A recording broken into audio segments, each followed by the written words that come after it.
Democracy in Europe is not in good shape. Many people, political experts, but also ordinary citizens feel that European democracy is working less and less well.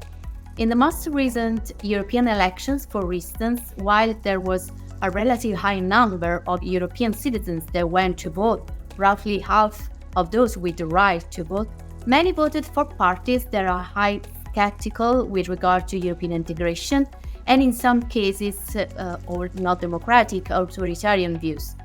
If we believe that democracy is a desirable type of society in which there is a place for different groups of people, including newcomers, active engagement with democratic politics becomes highly important, in particular in the sense of helping to defend democracy and giving it a positive boost.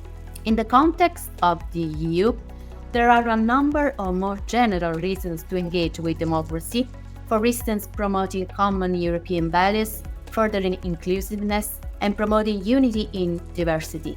There are, however, also more immediate, urgent, and concrete reasons, including the rise of a liberalism and authoritarianism, the erosion of democracy, and the decline of a civic spirit in Europe.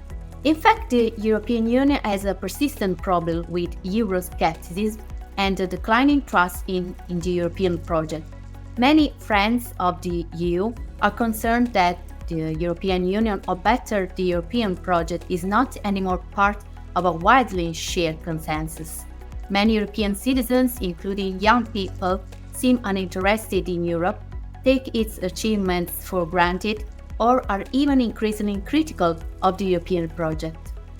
Many, in fact, vote for populist parties, which demand a return to nation states and national sovereignty. If one cares for democracy, one might want to oppose negative views of the EU and of democracy with positive action. A second issue is a more widespread and complex problem: general disaffection with representative of parliamentary democracy and our democratic society, which affects the European Union, but clearly also the European member states. The general distrust includes increasing forms of polarization and radicalization in our societies and in Europe at large, feeding declining sentiments of tolerance, decreased openness, and willingness to display solidarity with others.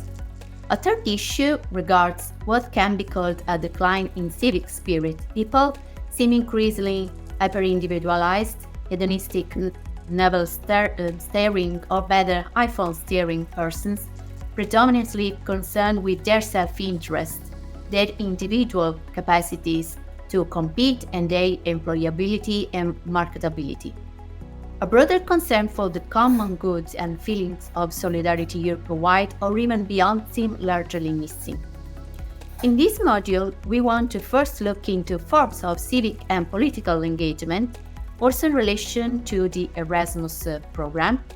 Then we look into what kind of democratic instruments and ways of democratically participating there are in Europe beyond parliamentary democracy and voting.